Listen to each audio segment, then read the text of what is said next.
एक सैनिक के शहीद होने के बाद पीसीडीए ने फैमिली पेंशन का किया बंटवारा।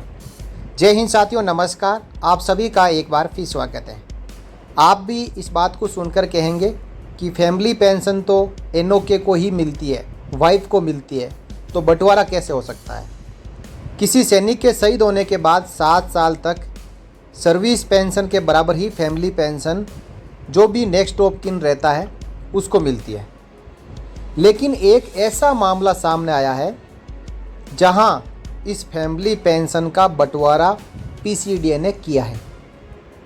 शायद इतिहास में इस तरीके का पहला मामला होगा, लेकिन इस मामले के आने के बाद, इस फैसले के बाद उन माँओं और पिताओं की उम्मीद जगी है जिनका बेटा यदि शहीद हो जाता था और उनकी बहू उनसे अलग रहने लग जाती थी तो उनके जीने का सहारा ही ख़त्म हो जाता था।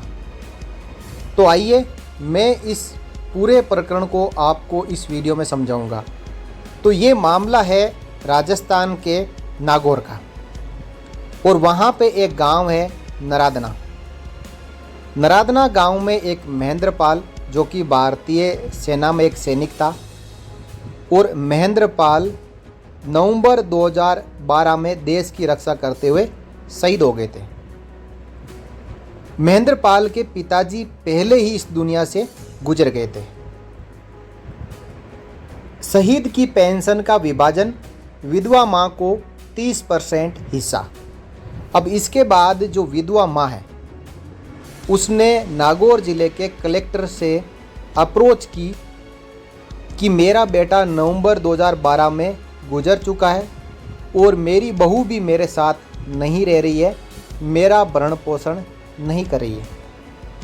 कलेक्टर ने इस बात को गंभीरता के साथ में लिया, जांच बिठाई और जांच में ये सही पाया गया कि जो शहीद है उसकी माता की हालत ठीक नहीं है। कलेक्टर ने अपनी रिपोर्ट बनाकर जिला सैनिक बोर्ड के जरिए पीसीडीए पेंशन प्रयागराज को भेज दी, और हाल ही में पीसीडीए पेंशन प्रयागराज का फैसला आ चुका है। अब जो भी फैमिली पेंशन मिल रही है उसका 30% हिस्सा शहीद की मां को भी मिलेगा। इसलिए कहा जा रहा है नज़ीर बनेगा प्रकरण। प्रदेश में संभवतः पहला मामला 2 साल बाद मिली राहत। तो मैं इस खबर को आपको पूरा पढ़ के सुनाऊंगा। ये पत्रिका न्यूज़ नेटवर्क में छपी है। जिले के नरादना गांव के शहीद महेंद्रपाल की बुजुर्ग विधवा मां को अब पारिवारिक पेंशन का 30% हिस्सा मिलेगा। अब तक शहीद की पूरी पेंशन उसकी वीरांगना को मिल रही थी। संभवतः ये प्रदेश का पहला मामला होगा जब किसी शहीद की पेंशन का विभाजन किया गया। मामला उन बुजुर्ग माँ बाप के लिए भी नज़ीर बनेगा जिनके बेटे शहीद हो गए और वीरांगना सारे लाभ लेने के बाद अलग रहने लग जाती है। नरादना गांव निवासी महेंद्रपाल नवंबर 2022 में देश की रक्षा करते हुए शहीद हो गए थे।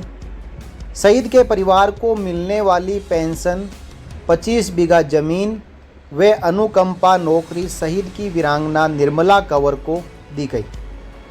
वीरांगना कुछ वर्ष बाद शहीद की मां बाउड़ी देवी से अलग रहने लगी।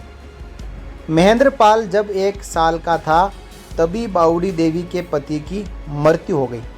ऐसे में बाउड़ी देवी के लिए जीवन बसर करना मुश्किल हो गया।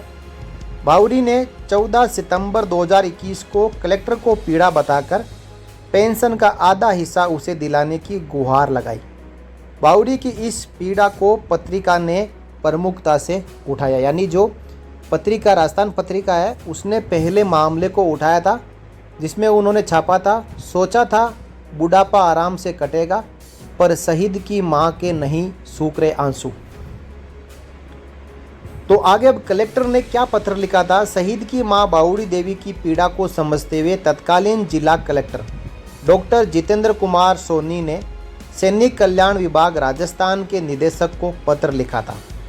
करीब 23 महीने बाद पीसीडीए पेंशन इलाहाबाद कार्यालय ने बाउड़ी देवी को शहीद की पेंशन का 30% करीब 14,000 रुपये हिस्सा देने के लिए आदेश जारी किए। अब जो शहीद है उसकी मां को हर महीने 14,000 रुपये फैमिली पेंशन के तौर पे मिलेगा और बाकी जो पेंशन है वो शहीद की पत्नी को मिलेगी। राजस्थान पत्रिका ने मेरी पीड़ा को सुना और अखबार में खबर प्रकाशित की। जिला कलेक्टर व जिला सैनिक कल्याण अधिकारी का भी बहुत अच्छा सहयोग रहा, वरना मेरी कौन सुनता, अब मेरा बुढ़ापा कट जाएगा, ये कहना है शहीद की मां बावड़ी देवी का।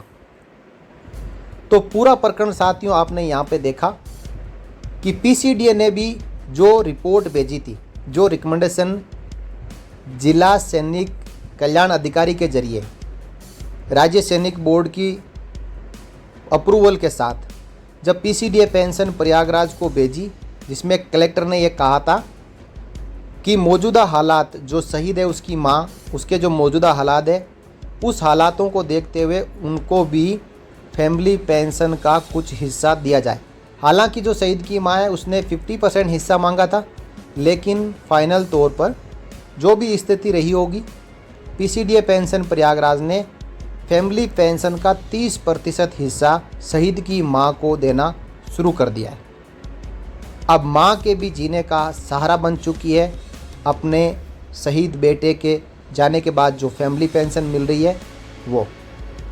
तो इस प्रकार का मामला यदि आगे फ्यूचर में भी आता है तो उन वीरांगनाओं के लिए ये एक सोचने वाली बात है कि यदि वो अपने सास ससुर का भरण पोषण नहीं करती है, अलग रहने लग जाती है, चाहे कोई भी कारण हो, तो उसके बाद उनकी पेंशन का हिस्सा माँ बाप को, शहीद की जवान के माँ बाप को भी पीसीडीए दे सकता है।